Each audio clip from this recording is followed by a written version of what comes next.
from different people today, the mentioning of sometimes finding ourselves in a pit or in a dip. And I know that in a room this big, there has to be people who are experiencing it or have experienced it or will experience it. Or maybe you have people on your team who are going through that. And sometimes it could be just a dip in your business and your numbers go down or people leave. It could be a pit of complacency that sometimes we find ourselves in. And we just do what we can get away with, and that's it, the bare minimum. And sometimes it can be a personal pit. And I've experienced all of them. I've had business pits where key people in my business walked away or my numbers dipped. And I remember a time, a long time ago, where I went, think about this, 3 years without my checks growing. Working hard for 3 years. And almost like every 4 months at my meetings, it was like a brand new team. And and you just want to go, my whole team is spread out everywhere because you don't want them to know they're the only ones you have. Have team all over. You fake it till you make it, right? And I've had personal bits. A few years ago, as Laura was talking about, I had my own personal bit. And just like Dr. Laura Fortner, I too read 52 books that year. That should tell you something, that personal growth is key in this business. But I learned some things. You learn so much when you are in a pit because you can choose to stay there, but you can choose to grow from there. And I've learned that you cannot make your pit your permanent residence because sometimes we tend to do that. And because getting out of the pit is something you choose to do. Nobody's going to come and say, come out. You have to decide, I want out.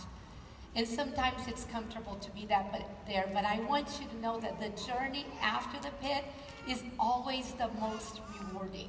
So you have to pull yourself out. So if you've been there, if you think your business is not where you want it to be, or whatever it is that might be going on in your life, choose to get out of the pit today, in spite of, even if, no matter what.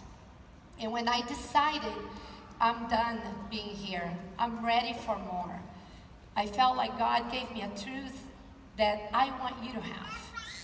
And what I felt was being said to me was this: Cecilia, the rest of your life will be the best of your life.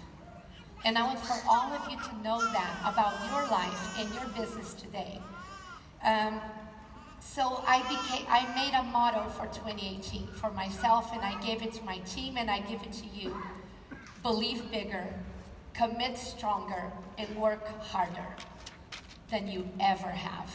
And that will take you to new heights, into the next level in your business. See, if you want to be a next level leader, you need to believe that this is a calling that you have. This is not just a business, but it's a calling. Next level leaders are always striving for what's next because people are following them. And so I want to give you guys some tips for being a next level leader. And some of the things have been said all over, but we have to hear things over and over and over. One of the things that I've always told people is when sometimes you guys have people sometimes that say, I'm not going to come to the Discover Our Bond because I don't have any guests, right?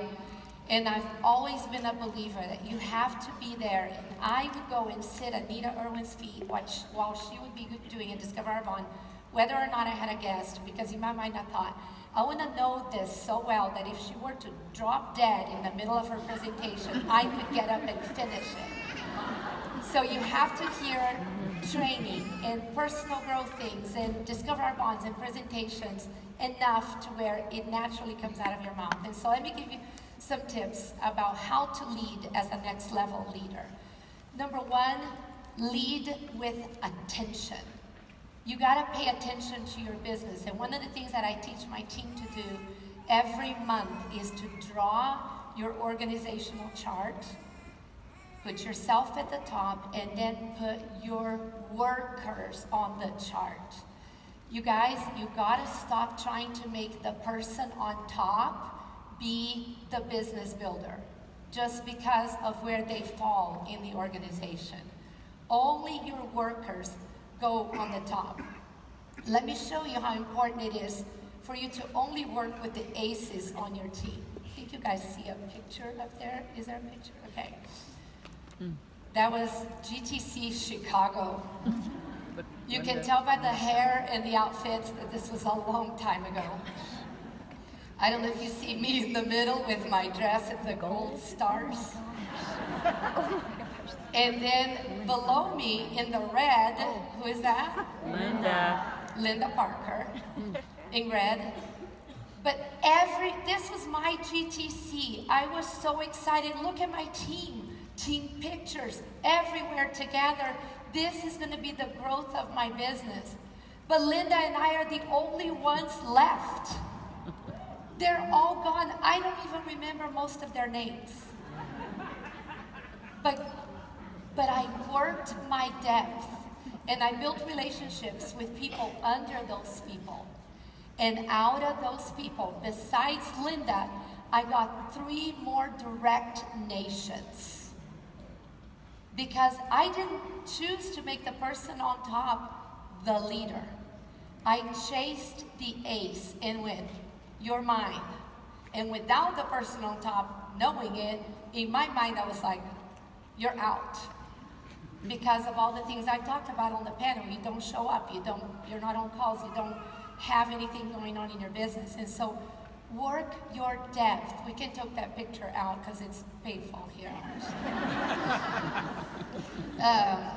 So always be asking who is next. When you draw your chart, you're able to see who's next, who's my next district, who's my next area, who's my next region, who's my next nation.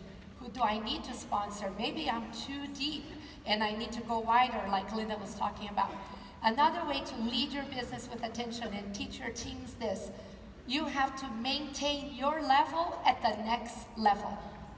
Maintain your central at the next level. So if you're a district managers have to do 10,000 in their central district. That's what I teach.